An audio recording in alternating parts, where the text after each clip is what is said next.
how does one get into something like bounty hunting? If you find them, they're going to put out their gun and try to kill you. You shoot them back. I was sexually abused when I was 4 years old. Knowing what I know now, I know what that is. That's a sexual predator. I started drinking when I was around 10. I liked the way it made me feel. It made me feel numb. People, they look for Xanax, Valium, sex, dopamine, serotonin, adrenaline. We search that shit out under scrutiny and work in it. Sober.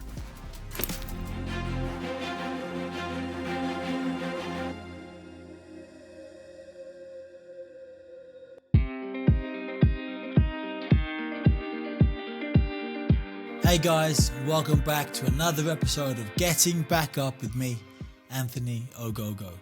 Now in this podcast, I talk to inspiring people that have done great things in both their life and or career, but only after suffering or amid suffering massive setback and adversity. This is your weekly dose of hope and inspiration to inspire you to get back up and strive for the thing you want most. Today I'm honoured actually to welcome my guest, Scott Oakley. Scott Oakley is a very, very good friend of mine. I've known him now for the last couple of years, and he's an extremely successful actor, and he's a phenomenal acting coach. Scott became an actor as a young man, very successful, went to California, and he was chasing all the things that young actors were chasing, the drugs, the sex, the rock and roll, and eventually he came back to Georgia, where he became a bounty hunter. That's right, a bounty hunter, where he would go and catch fugitives that were on the run. Done this for a long, long time. He's got many, many powerful, inspiring stories from this 10-year spell he spent as a bounty hunter before getting back into acting and, of course, acting coaching.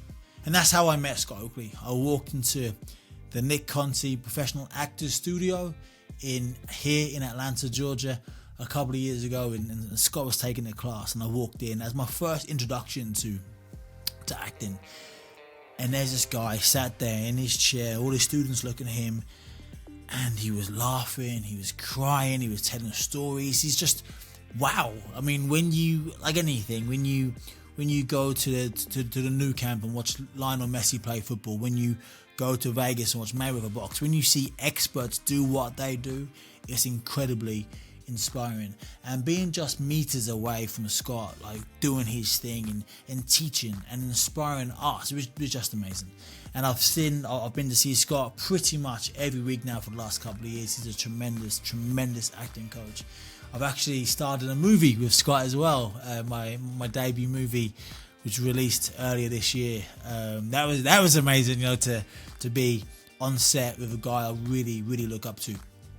But this isn't just about acting. Like, Scott has an unbelievable story. That's the thing about actors. What actors do, and I'm very new to the game, but what actors do, they use, actors are some of the bravest people on the planet, and Scott explains this actually in the podcast later on. So stick around and listen to how articulately he explains like what actors really do and why they are so brave and why they are so tough. But actors, most people in life, they emotionally run away from the bad things in their life. I hurt my eye many years ago. I've been running away from it. I ran away from England to come to the US. I ran away from boxing to become a wrestler. I've been running away from my pain. Now what actors do, they go towards it.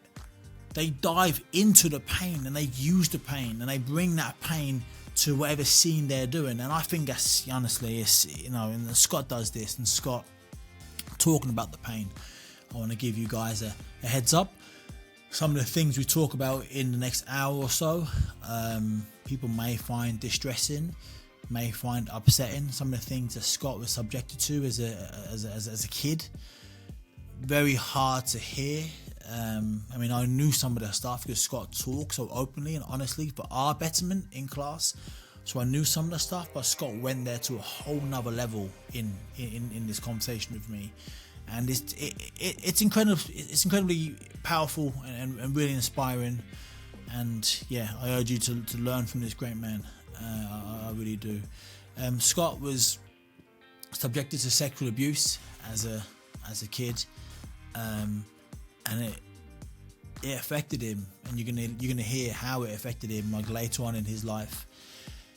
I'm not going to give away the story. This is Scott's story to tell, and he tells it so beautifully. And there's so many life lessons sprinkled in amongst the next hour. So we urge you all to listen and learn, and just sit back and get ready for this one, okay? Because this is a very, very powerful hour of conversation with a really wonderful, inspiring man. And I want you all to be inspired by Scott, like I've been inspired by him the last couple of years. So without further ado, sit back, get ready for this, and let's get stuck in. Scott Oakley, Anthony the Ogogo. Wonderful Scott Oakley. Thanks for coming today. Thanks for having me, man. Thank you so much, sir. Indeed, sir. So thanks for coming on the podcast, the Getting Back Up podcast. I'm going to ask you a lot of questions today, Scott, but the first question is probably the most important question. How the bloody hell are you? I'm doing very well, thank you. I have no complaints. Good. The world is rolling my way right now. Nice. And long may it continue. Thank you. So this podcast is called the Getting Back Up podcast. I'll talk to inspiring people like yourself with wonderful stories, people that have achieved great things in their lives and careers, but only after suffering massive setback and adversity. Because of the nature of the podcast, I'll talk to a lot of athletes, world champions, Olympic champions, Olympians, medalists, professional athletes, other celebrities as well. Normally celebrities. I often talk to, but I like to talk to like normal people as well, because it's those stories that are more inspiring to me. Now you're a funny one, Scott, because you sit in both categories. You are a celebrity in your own right. You're a successful actor, Thank you. A working actor. You're a mentor, a teacher, a legend in the truest sense of the word. But you also have this beautiful human story, which is filled with heart-wrenching pain, yet heartwarmingly, a true warmth to your story, which I have tingles every time you talk about your story at class. And I'm just so thankful that you're here today to share some of these things with us. Thank you. That's awfully kind of you. I'm honored to be in your group. No, well, I'm honored to have you, Scott. I'm honored to have you. So, for those that don't know about you, so who are you? What are you? Why are you here? Like, what are we going to talk about today? Well, I'm a married man twice over. My wife is a divorce attorney. I have 2 children, blood children. My blood son is 23, and he's a police officer in Floyd County, Michigan. And my daughter is 21, and she is a college student in Michigan. And I have 3 bonus children. I love that. 3 bonus children. Yep, yeah. And my bonus son is also, I believe he's 24, and he is a union electrician. And I have a bonus daughter who is 23 also, I believe, and she is a vet technician. And I have another bonus daughter who is 20, about to be 21, and she is a professional cleaner. Fantastic. Yeah. So this sums you up. I asked you about you, then you spoke about your family.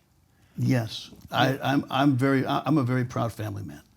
I've always wanted to be a dad more than anything else in the world, and being a father just really sets me off. Now you, what do you do? Who are you? Who is Scott Oakley? I'm a learner of life. That's what I am. I'm a learner of life. I'm a traveler. I've lived different lives. And That's I've for learned sure. different lessons, and I'm continually learning. And I feel very fortunate to be able to say that I've come from places that I've come from, and I've learned the lessons I've learned, and I've lived the lives I've lived, and still be able to move forward and walk upright. What is success to you, Scott? As you see it today. Success to me is being able to say I don't make the same mistakes twice more than once, hopefully. And are you successful? I'm learning. Yeah. You're still striving for that, Yes. that level of success. Yeah. You as a young man, what was success to you when you were 21? Fame. I was searching for fame. And I realized that now if I would have achieved that when I wanted it, I probably would have been dead. Really? Yeah. I wasn't quite ready for that. How would that have been your demise? Drugs and alcohol, and just everything that comes with fame, the notoriety and the lack of privacy and everything that comes with it. I wasn't near prepared for anything like that. The drugs and alcohol was the first thing you said. Why were you running from something? Were you trying to dampen the pain? Yeah, I had a very obscure childhood. I was sexually abused when I was 4 years old by a member of my family, and then by a friend of mine and his father, and that went on for about 3 years. I was sexualized very early, and I became a sexual predator when I was young, because that's all that I knew was just sexualization.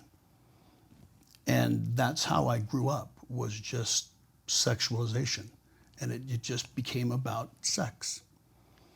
And I started drinking when I was around 10. My mother gave me a glass of wine when I fell off my motorcycle, and I immediately drank the entire double glass of wine, of red wine, and I liked the way it made me feel. It made me feel numb, and I had never experienced that feeling before. So I immediately gravitated towards alcohol, and I drank just about every day from the time I was 10 until I was around 35. Fucking hell. What you said, you became a sexual predator at a young age. What does that mean? What does that look like? It means that the people that I were friends with as a child they were introduced to sex as well, boys and girls, because I was introduced to sex, and I thought that that's how you communicated. Friendship, love, you communicated through sexual expression. That's how I was taught, so that's how I communicated, and the people around me were introduced to that through me. Knowing what I know now, I know what that is. That's a sexual predator. And children can do that as well, unbeknownst to them. Of course. It's growing up. This sounds like sounds like an idiot to say this, but growing up, it was extremely difficult upbringing you had. We were Jehovah's Witnesses up until the time that I was about 10. So when I told my mother about the abuse, she denied it was going on. And that didn't help the situation any. And she actually encouraged me to hang out with the gentleman that was abusing me, indicating that what I was saying was a lie. So I was encouraged to hang out with my abusers. So that didn't help the situation any. So I had a problem with trust as a child as well. Of course. And I had a problem with authority, and I had a problem with parental figures. So I had a lot of, I didn't get along well in school. I was homeschooled. And I had a problem with church. Everything you knew, like... I rebelled against. And rightly so. Everything you knew harmed you, damaged you in a way. Adults, church, God, everything except for a select group of friends that I trusted, and alcohol. Was your savior. Mm-hmm. Again, it might be a really silly question, and I apologize if it is so.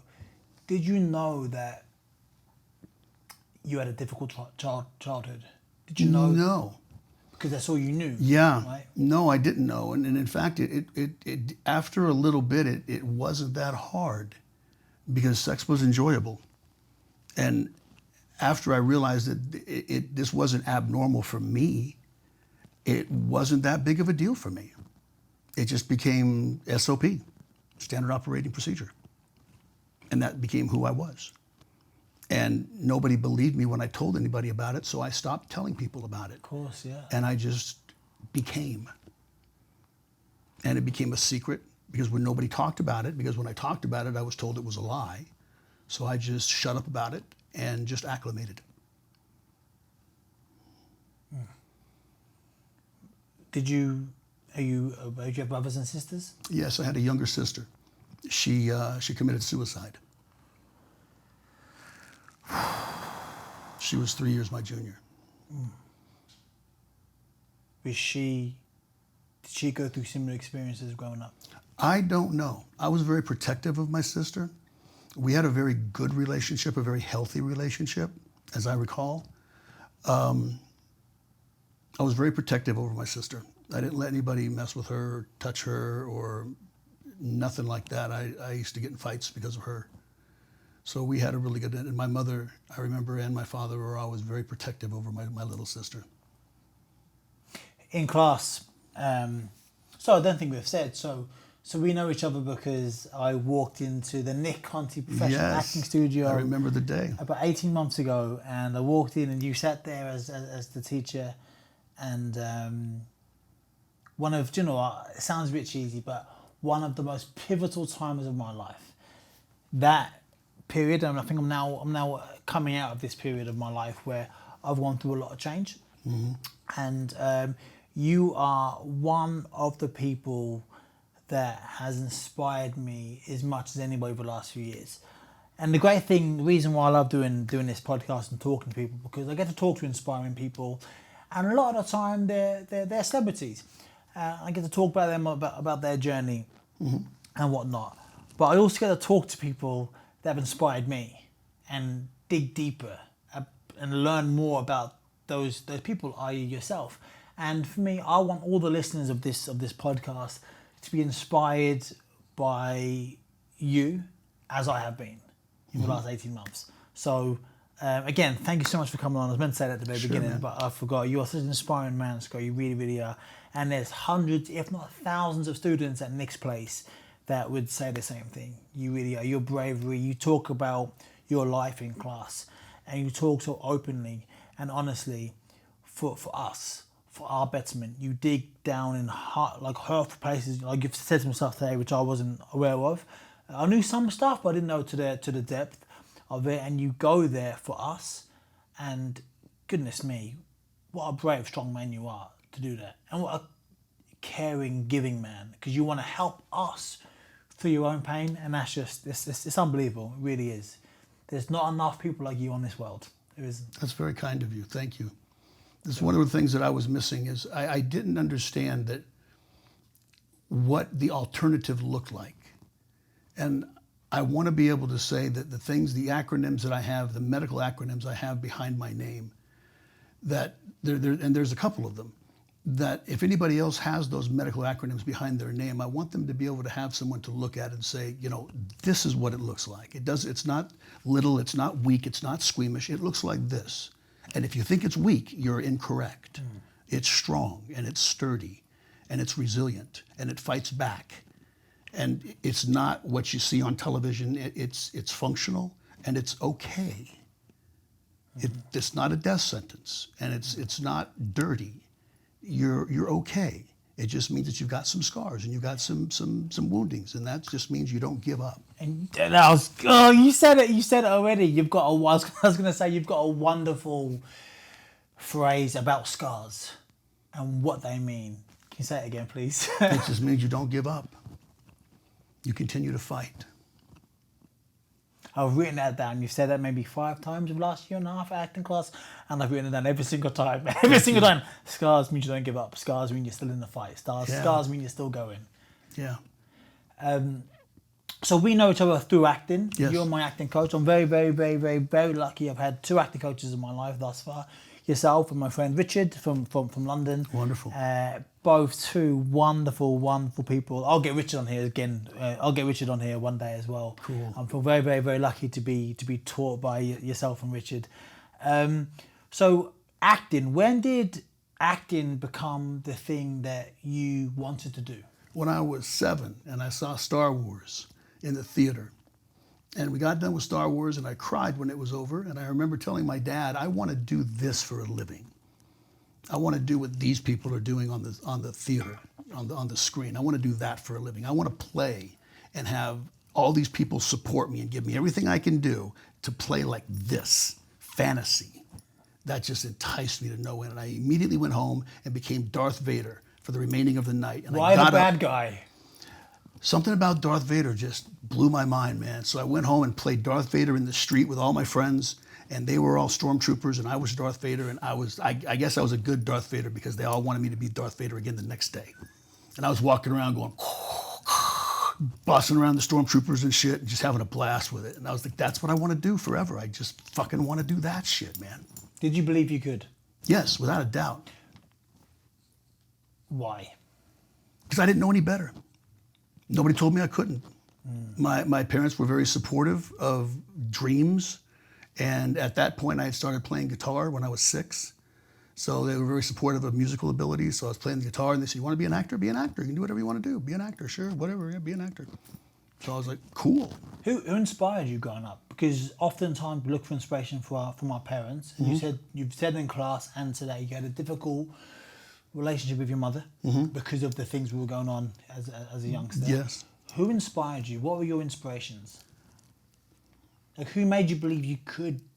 You know, I had bad habits growing up. I did stupid shit. Like, I started smoking cigarettes because Don Johnson from Miami Vice smoked little Lucky Strikes, NSMFT. Lucky Strike makes fine tobacco.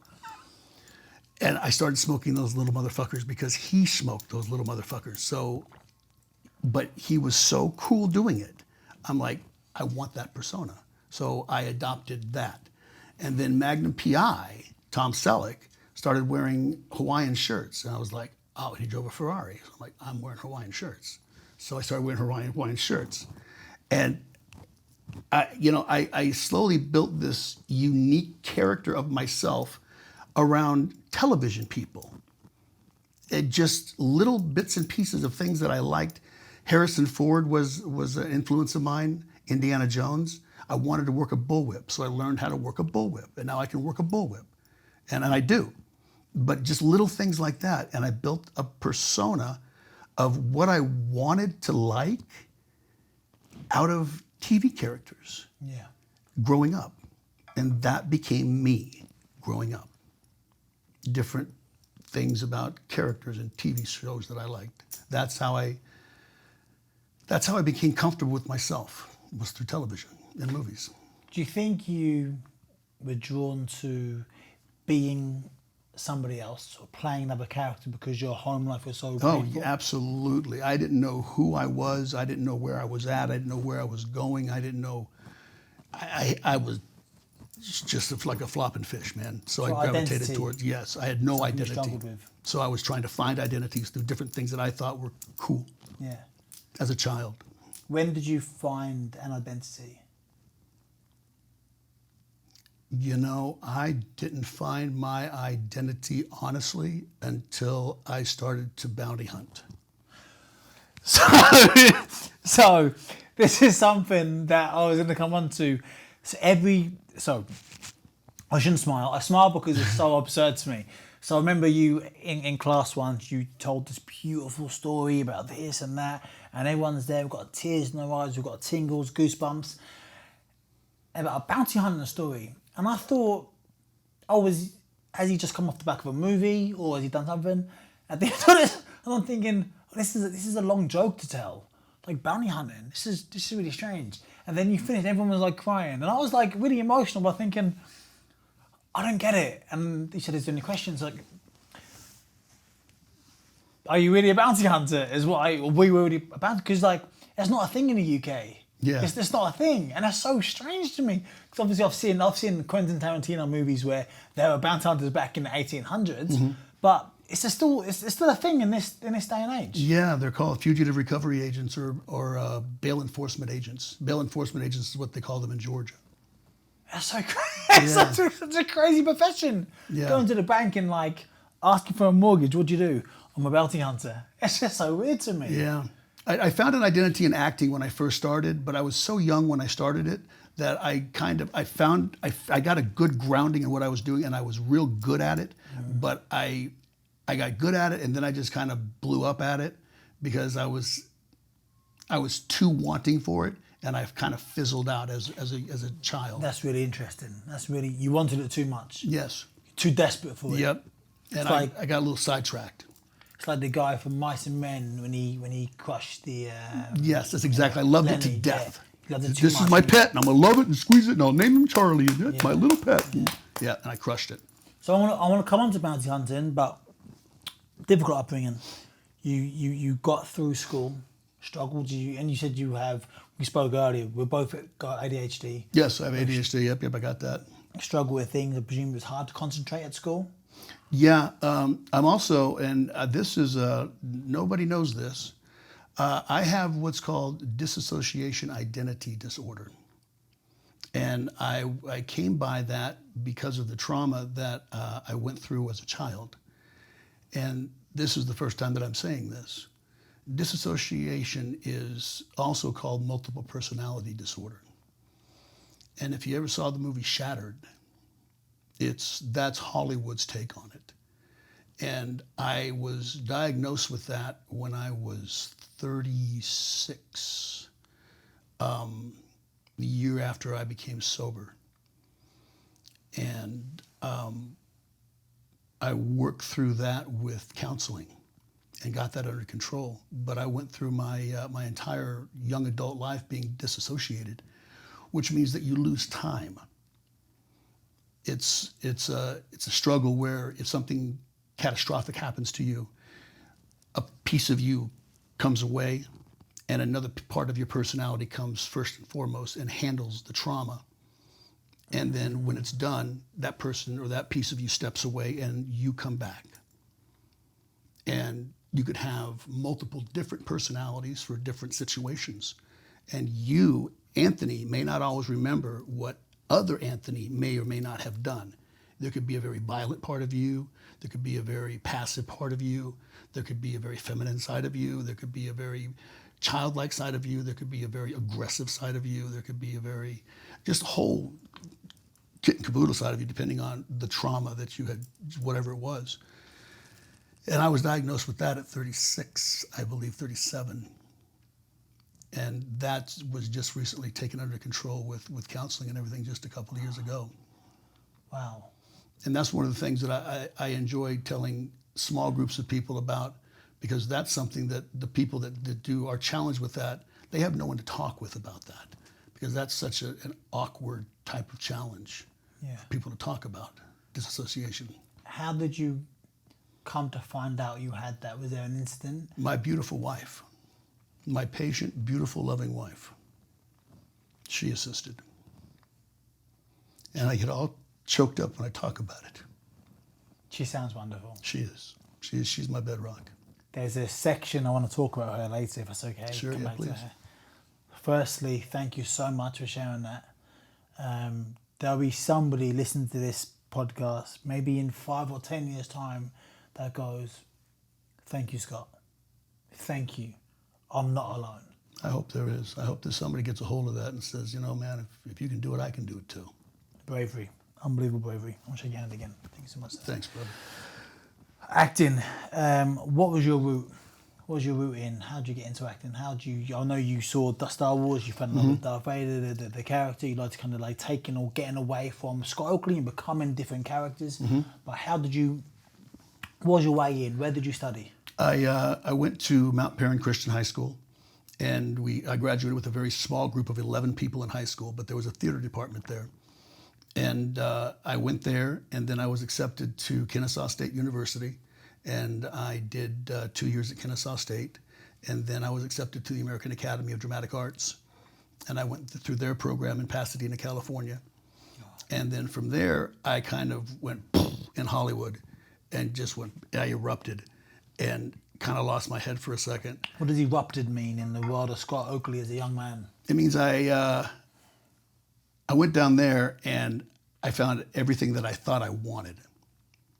And sex, drugs, yes, rock and roll, everything, women. everything, yes, everything. And I left a girl that I loved in Atlanta. And I went, do I want this or do I want that? And I made a mess of both things. And I eventually came back to Atlanta. To the girl? Yeah, to the girl. She was still there? Yeah. And did acting in Atlanta for a little bit, and then took a little bit of a siesta, and tried a couple of different things, and then at one point met my my then wife, and started a family. And when you met your then wife, obviously you married her. You thought that was going to be People get married generally thinking this is the one. I'm happy now. Absolutely. She was a wonderful, wonderful mother. And I was just... Mother, not wife. You said mother. I wasn't a very good husband. I was young and I was in the throes of my addictions. Yeah. And I was a tough person to get along with. I think I was a good dad, but I don't think I was a very good husband. So it was really hard for her to be a good wife to somebody who's not a good husband. You say that, and it's like, other than the addiction, actually the addiction, yeah, I was addicted. I think not to drugs or drink or alcohol, but I had certain vices that I was addicted to, and you basically talk about my life. I was I think I was a good husband. I supported, I loved, I cared, but I wasn't always the easiest person to love. Yeah. In my marriage. So yeah, it's just, and I'm in the midst of my stuff. Obviously, you know, looking back 15, 20 years now. How'd you go through that? How'd you get out of that? How'd you get out of the fire, the cauldron of this pain and emotion? You know, it happened rather suddenly. I got a DUI, and I got sent to jail.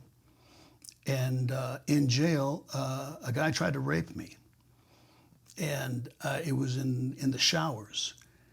And you're 6'3" and fucking jacked, like. Well, I was, yeah. And I was in the showers, and it was about 3:30 in the morning, and I waited until almost breakfast call before I took a shower, just so I'd be by myself. And I was in the shower, and the heads came down like this together, so you're kind of butt to butt. And I was washing my hair, and I felt this guy come up, and I felt him on my thigh. And I said, "I'm not interested." And he goes, "I ain't asking." And I remember elbowing him, and then I just kind of blacked out, and I hurt him really bad. And when we were done scuffing around, he was unconscious, and there was blood all over the place. And I remember running back to my bunk, and then all of a sudden, sirens came on, and the Bumblebee squad came in, and everyone got down and covered up. They came and they got me, and they threw me in solitary, and I stayed in solitary for 11 days. They kept me in solitary because there was some problems with the guy I beat up. He had a bunch of friends that were going to hurt me if I got out of solitary. Yeah. So I stayed in solitary until my parents got me out of jail and put me in rehab. And it was a Christian rehab. And I found sobriety through Christianity, through religion. And that stuck. And that is through that little Christian rehab that I went to, that's when I started to become a bounty hunter. It was because of an incident that I had inside of that rehab. But that's where my addiction fell flat. And that's where I quit drinking. And I stayed sober for 15 some years, just completely off everything, just working and having a good time. And that's where I really was starting to find myself for the first time ever, was the identity without any substances, no nothing, and was really learning about Scott. It was refreshing. Those 11 days in solitary, like, this is you threw that away like it was nothing. Yeah, I lost my mind. Really? Yeah. I didn't know. I lost the day because I fell asleep, and the lights are on 24/7. Oh, the lights are on? On. Okay. There's no windows. There's one door with a pass-through, and you eat the same thing 3 times a day. You eat a bologna sandwich, an apple, bologna sandwich with cheese, an apple, and a cookie, and some juice. And you eat that 3 times a day. And the guards don't talk to you. They just push it in and shut the door. And you get a Bible, and you get a little pencil, and that's all you get. For 11 days, I sat in there with a Bible and a pencil, eating a bologna sandwich with a cookie and some juice. What's going through the head? I did transcendental meditation, I think. I read the Bible 3 times, cover to cover. And then I read the Old Testament and the book of Leviticus, because that's the law book. And that was good. That was good reading. And I knew the Bible very well because I had been to Christian schools my entire life. So it was just. Are you religious, Scott? I'm spiritual. Spiritual. Not religious at all. I don't like religion at all, but I'm very spiritual. I know the Bible very well. So I really got a kick out of reading the Bible, and that really helped me. Other than that, I was losing my fucking mind in solitary. In those moments, it's not one day at a time. Is it one meal at a time? Is it one page at a time? Like, how do you stay focused so you don't lose your shit totally? I didn't know if it was 12 noon or 12 midnight. I didn't know. They wouldn't tell me. The lights were on. It was just constant screaming and cussing and cursing and wailing from the other inmates, and it was just wailing and gnashing of teeth. That's as close to hell as I've been in my head. Really? Yeah, it was bad. I don't ever want to go back to fucking jail. Yeah. It made an impression on me. Yeah. Even as a bounty hunter, going through the Sally Port to take people incarcerated into custody, it made me sick to my stomach to have to walk through the Sally Port. I was just like, oh God, thank God I could leave. From your first wife, you had your 2 blood children. Preston and Avery. Preston and Avery. Avery. Yep. Growing up in a difficult upbringing with your mother and what happened to you, you said being a father was important to you. Mm-hmm. You always wanted to be a father. Yes. Going through what you went through, did it help you to be a better father? Going through what how your mum and your dad was to you growing up, the things you went through, did that enable you to become a better father than if you hadn't been through that stuff? Well, that's a hypothesis. I think that I knew what I didn't want to do, so I had that guideline. But I think that I was a pretty good dad, and I think that I am a pretty good dad. I'm sure that I left my scars. Everybody does unintentionally, and there's no book about what to do when you become a parent. You just kind of get the child and you go best of intentions and go with it. But I've got 2 very wonderful children and 3 very wonderful bonus children. My wife did a good job with her children too. And you said your first wife was a great mother to your... She's a great mother, yes. And in our divorce, she took our children to Michigan from Atlanta, and so she did the majority of the raising with our children. So she did a very good job with our children as well. Big up to your ex-wife's name? LaDonna, and to your current wife's name? Meredith. Big up to those 2 amazing women raising 5 wonderful children. Amazing. Yep. So the bounty hunting section. Yes. Whew. So the question you kind of half explained that a moment ago.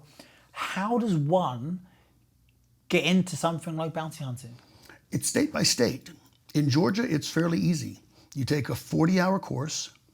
No, it's an 8-hour course, an 8-hour course. And it's basically to become a bondsman. And once you finish that course, you're a licensed fugitive recovery agent. Then you have to find bondsmen to share the burden with you. So I don't know what a bondsman is.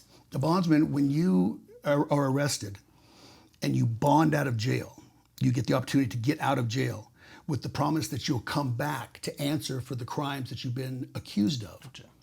You have to pay a certain amount of money to get out of jail. Mm-hmm. A bondsman will forward you that money. It's like if your bond is $10,000, you have to pay 10%. So it'd be $1,000. The bondsman will give you that money and say, you got to come back on the 4th of July to answer for your accusations. And you say, I promise to. Now, when you sign on this bond, you sign away all of your civil rights, all of them. You say, I promise that I won't hang around people with alcohol. I promise I won't go to bars. I promise that I'll check in with you. I promise that if a fugitive recovery agent comes to my door, I'll be accessible to him. I promise that, and all these things, it's all fine print, and there's a list like that long that you promise to do, promise to come back. If your bond is forfeited, meaning if the bondsman changes his mind or the court changes his mind, you have to promise to come back. If you don't come back, we have to come and get you. The bondsman can come get you, or usually the bondsman doesn't. Usually the bondsman has somebody, a soldier, to come and get you. That's the fugitive recovery agent. They get paid on a death certificate or on a certificate of incarceration, one or the other. So once they see the body can come with them. And if lethal force is presented, lethal force can be returned. And once again, you have no civil rights with these individuals whatsoever. These are not police officers. These are civil citizens serving a warrant, just like a U.S. Marshal would do. So if I nicked a TV from Best Buy, and I got caught, and it's over $500, so it's a felony. Okay. So, and I said, yeah, I'll come back, but I don't come back. I do want to run away. Okay. You come after me for a TV, it cost $1,000. No, probably not for stuff like that. We go after people that kill people. Okay, that are trafficking gotcha. that are smuggling loads of substances, that kind of stuff. People that are trafficking loads of automobiles across state lines, that kind of stuff. Not for little stuff. Gotcha. I did high risk national work, so we did multi-felonies, we did manslaughter, we did murders, we did traffickings, we did sex crimes, things like that. So people you went after, you knew they were dangerous people. The people I went after, they told them full on and clear, you come after me and I'll kill you. Okay. So he said, fine, that's cool. And they said, Scott. I said, I'll go get him. What's that mentality? How do you hunt somebody? Because you're hunting them. Essentially, you're hunting somebody. Yeah, you're hunting somebody. How do you hunt somebody knowing that, like, if you find them, they're going to put out their gun and try to kill you? You shoot them back. I mean, I shouldn't laugh because this is life and death, but fucking hell. I mean... Yeah, you take cover and return fire. It's as matter of fact as that. Yes, sir.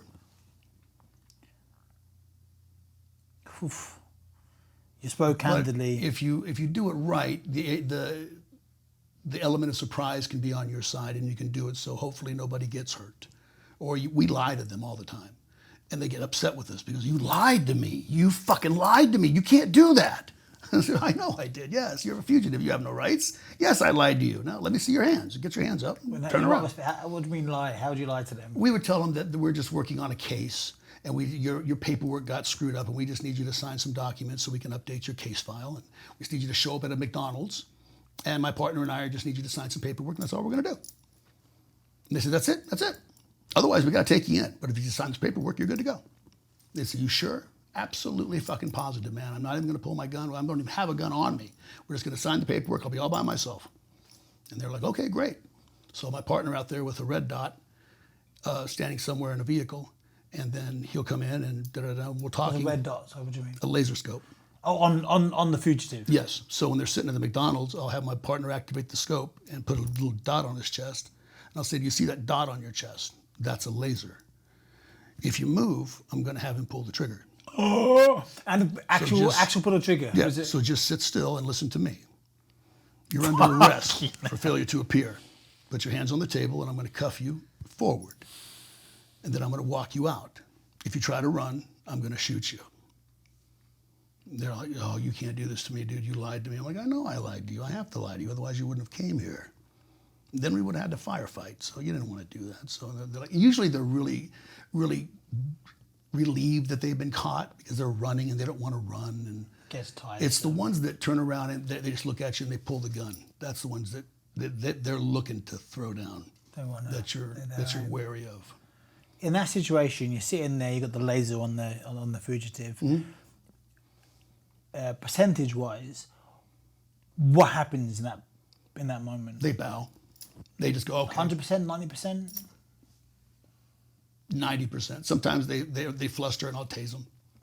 Oh, okay. They'll get tased under the table. They go down. Then I'll just hook them up and we'll walk out. Do you mind me asking these questions? Mm-hmm. I find out, in your experience, when you've had to go and capture a fugitive, how often, percentage-wise, has it resulted in lethal force being used? I don't want to answer that question. We got paid on death certificates or certificates of incarceration. And if lethal force was presented, lethal force was returned. That was a last-ditch effort. Of course. Yeah. And we did not present lethal force. That was only a return subject. Mm. Yeah, a friend of mine was in the SAS for a long time. Mm-hmm. And when the subject is spoken about obviously,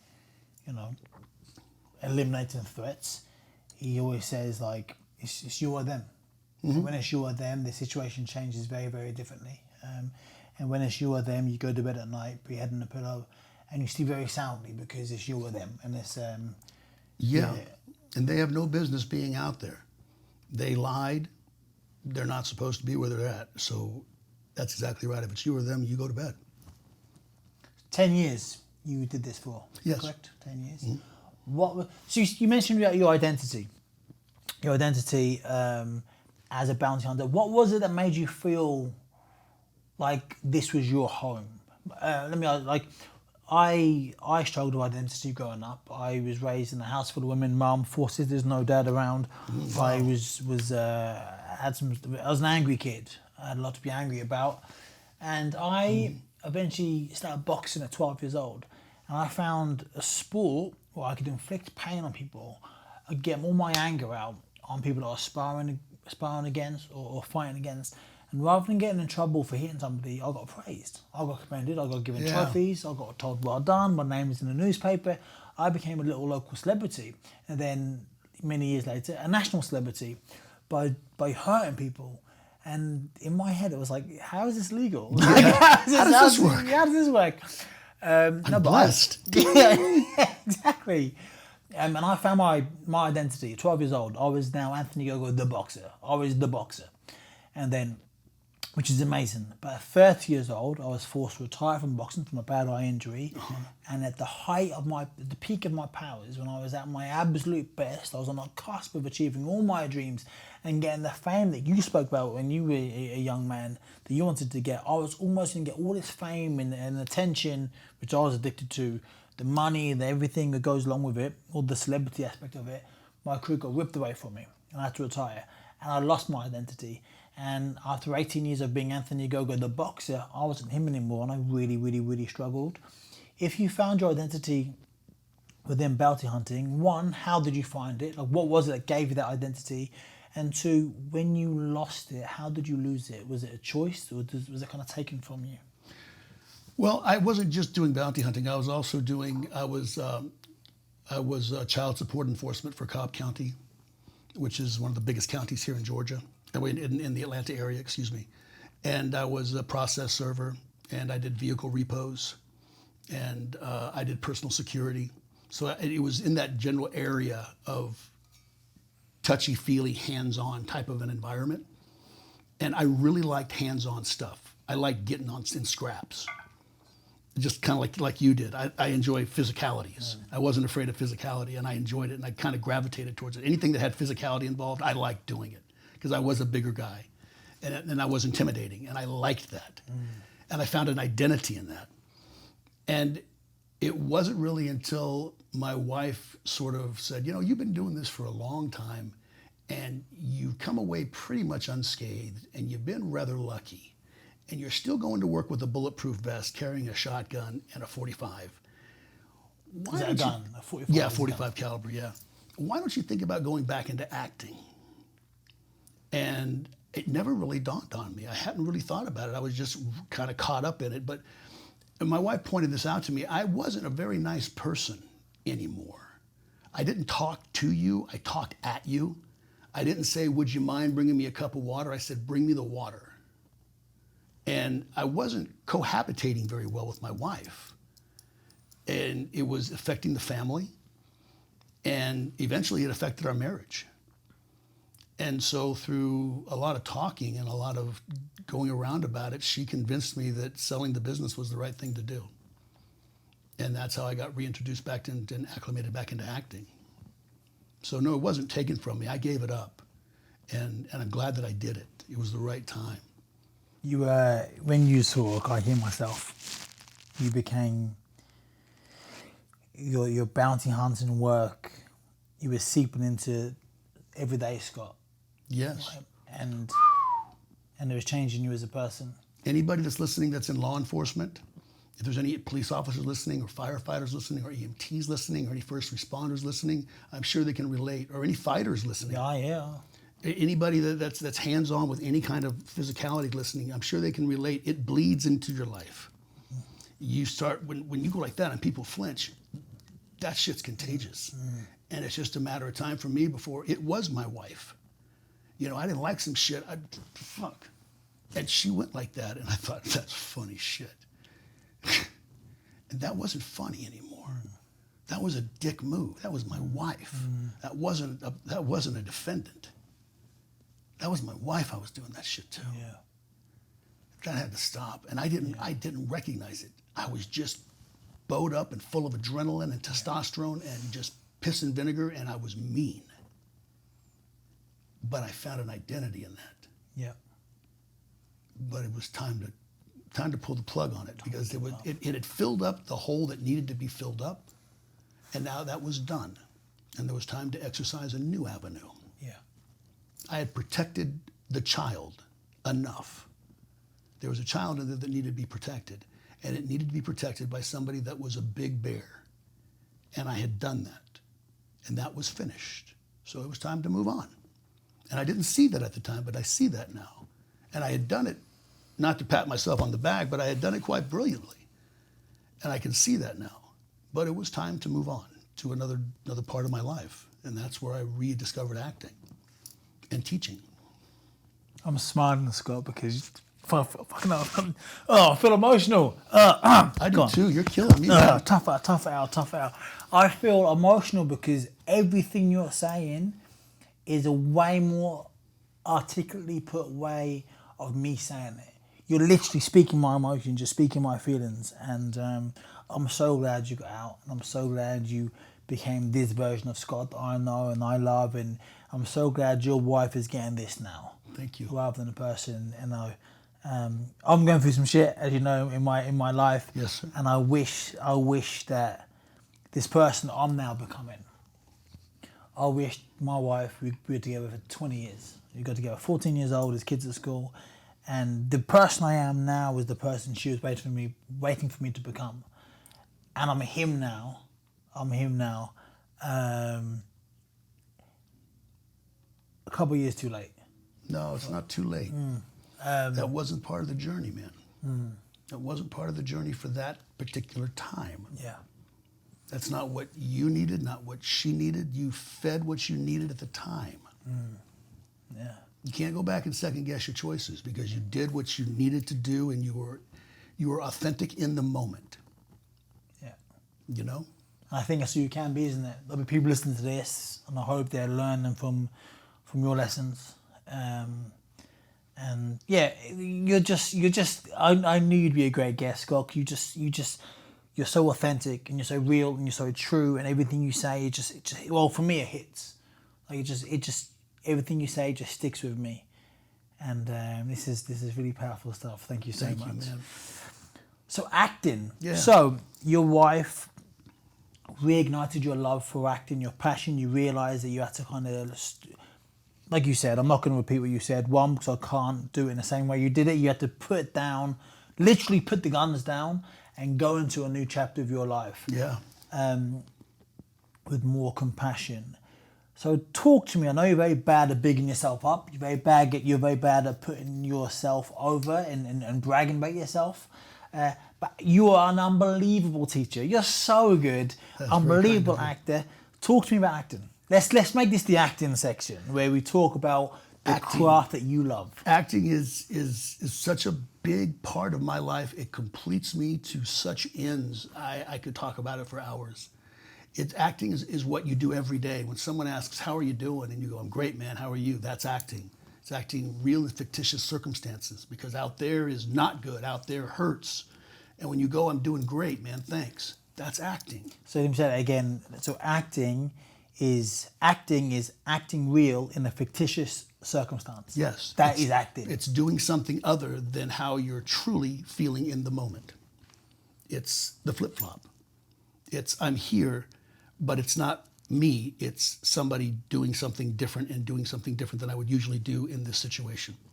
It's becoming. It's exercising that part of your psyche that you wouldn't normally be able to exercise. And it's looking through the eyes of someone else and feeling and touching and smelling a different environment. And it's intoxicating. There's a lot of similarities between acting and boxing. Loads. When you think about it, there's loads. Acting is, I think actors are some of the toughest people on the planet. Because the shit that you go through, the rejection, the no, and to keep going and to keep getting back up, like this podcast, to keep getting back up and going again and going again and going again. How does one deal with constant, often years and years and years and years and years of rejection to hopefully one day get it? How do you keep going? You know, if you look at it like getting it, you're going to be really disappointed. It's not about the end game. It's about the process. And it doesn't look like anything. It is about one step at a time. It's about living the life of an actor. It is about little victories. It is about becoming something that you weren't, and the excitement of taking that next step towards the journey. It's not about an Oscar. We have an Oscar at the studio. It sits and it collects dust. That's the end result. It's just more wants more. It's not about more. It's about the next step in the evolution of oneself. It's an introspective journey. But I will tell you this, you're right about actors being strong. Ooh, tough, resilient. It's my opinion that actors are some of the smartest, strongest people alive, and I'll tell you why. Because we work in an environment that we search out the environment that most people anesthetize to get away from. And by that I mean jealousy, pain, sorrow, rage, anger, absence of love, all those things that are written in scripts that we have to go and work in, that we search out through substitution, through the eyes of the character, through believing in fictitious circumstances, but having to envelop ourselves in and believe to the point that our brains don't know the difference between fight or flight and real trauma and pretend trauma. So our hands sweat and we cry and we pant and we get dry mouth, and when it's done, it's hard to come out of it. We search that shit out under scrutiny and work in it. Sober. People, they look for Xanax, Valium, sex, dopamine, serotonin, adrenaline, anything to get smack your kid, smack your wife, kick your dog, have a shot of Jack Daniels, anything, but don't fucking make me feel that. Not that. I can't feel that shit. I can't go home and deal with my fucking wife sober. I gotta have a fucking shot and a Xanax first. We go and we work in that environment as actors. And we do it again and again. Then we go home and we act normal. That to me is resilient. That to me, sir, is resilient. There's one thing I want to end with. Yes, sir. I heard a quote, and I don't know, I'm gonna butcher it. I'm not gonna say it word for word. On Instagram this week, it was about the hero and the villain. The hero and the villain, they both think of Batman and Joker, but it could be any hero and villain. Okay. They all go through adversity growing up. They all go through struggle. They're all scarred. And how Hollywood depict the villain, they put a scar on his face. They make him walk with a limp, and they show that he's been hurt. He's been wounded. Think of the Joker. But the Batman was also scarred. And they go through life, and they struggle, and they suffer setback, and they hurt. Now you have a choice. The hero and the villain. The villain chooses, they've been hurt in the past, they put hurt back into the world. They've been hurt, and they want to make other people hurt. They've been fucked over, they want to fuck people over. Now the hero, they've been hurt. Batman's parents got killed. He has every right to feel the same way as the Joker did, but he chooses to use his pain and hurt and to make the world a better place so other people don't go through what they've gone through. And I heard this quote this week on Instagram, and I thought, this is Scott. This is Scott. Scott went through such pain and hurt growing up as a boy, as a young man. Had every right to put her back into the world and be the Joker. But you chose to be the Batman. You are such a hero, Scott. Thank you so much for your time today. You're a wonderful man. I hope you realise how wonderful you are. And yeah, just a massive, massive thank you for giving up your time today to talk to me. That was very kind, thank you. To finish, where can people follow you? Where can they reach out to you if they wish to? Where can they follow your journey and show their support to you? You can catch me at Scott F. Oakley on Instagram or Scott Oakley on Facebook. That's SCOTTOAKLEY, like the sunglasses. Or at Nick Conti's Professional Actors Studio.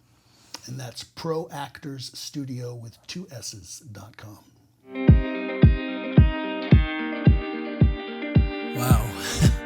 I told you it was a deep one. It was a powerful one. Thank you so much for listening, for getting to this point. I hope you got so much from it. Scott, thank you so much, sir, for coming on and sharing your story with the world. Scott's such an inspiring man, and you heard some of it. And there's going to be a part 2. We spoke for a couple of hours actually, and I wanted to get this down to one episode because people deserve to hear this. There's a whole part 2 coming out at some point. Now you've got Scott's story, you know Scott's life, like to as much as one can know someone's life within an hour of conversation. But there's so much more there. So like Scott, I've got a notebook of inspiring things that Scott says. Boom, boom, boom. He throws out these impassioned, powerful, inspiring speeches that give you goosebumps and back of your neck and send shivers down your spine every week at class. And I've got a notebook full of them. And I'm going to save that for a later one, maybe a Scott Oakley special, because he certainly deserves a special. So keep your ears peeled. Eyes peeled? Ears peeled? Keep your ears open and your eyes peeled for that one. That's going to be coming soon. Scott, thank you so much. I mean, we've been, for those, I've been texting Scott.